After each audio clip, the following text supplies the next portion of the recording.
Hey Nation, and this is episode 5. So first story guys, some Rick and Morty news. The creators just made a promo piece for Alien Covenant.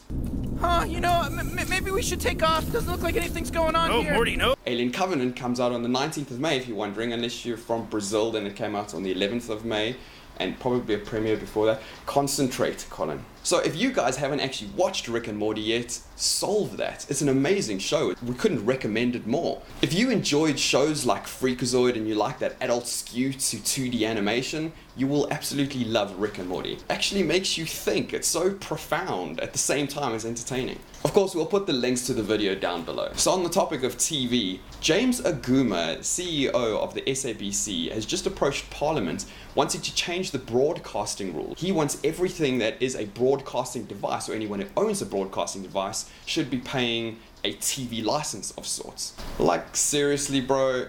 In my personal opinion, it kind of doesn't make that much sense. Even the TV license thing I've never quite understood. It's kind of like they're asking you to pay a subscription, but if you don't want what they're offering, then you shouldn't have to pay for it. If you don't like what's on any SABC's channels and you prefer a Netflix channel or you prefer a Hulu, then go for that. Like, I've got nothing against what's on the SABC channels, it's just clearly not my content. It's nothing that I particularly want to view, and that's for a large group of people. So why should they have to now pay a subscription, which is a subscription, for channels for things that they're never going to watch? So now this will also mean that companies that have a workforce of employees all on machines will all have to pay subscriptions for each individual computer and their tablets and their phones. It just doesn't make any sense anymore. The revenue that the SABC generates should be based on their advertising. You create better content, you get advertisers willing to spend more money to advertise during those spots, not a subscription base. If you want to do the subscription base, then become on-demand TV, and people will probably be willing to pay for it.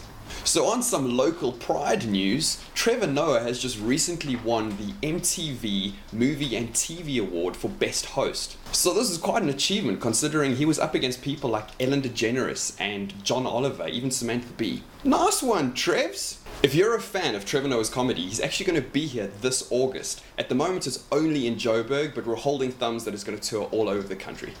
Links down below. Do you guys remember MS Paint? I would just take the black brush and I would make a lot of lines everywhere. That take the paint tool and I would just drop different colors and everything, and I thought I was this amazing artist. Well, meet Pat Hines. He's an author who needed illustrations for his book, and instead of learning Photoshop or Illustrator, he decided, bugger that, and he decided to absolutely master MS Paint. He spent the last 10 years on Microsoft Paint, and the stuff that he's created is just incredible. Nice one, Pats. So, we've reached the WTF of the week, and this award goes to...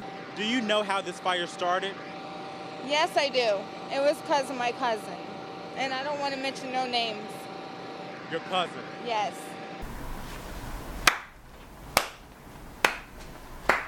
Do you know how or why? He's mad because he can't get with me. I'm married to my husband, and it's a long story, just make it short, yeah. So this video is from July 2015, and all this teaches you is how not to not snitch. So that's our show, guys. My name is Colin. If you like what we do here, hit like, hit subscribe, and we will see you next week. If you're a Trevor Noah fan, he's actually got a show set in October. Not October. Sorry, man.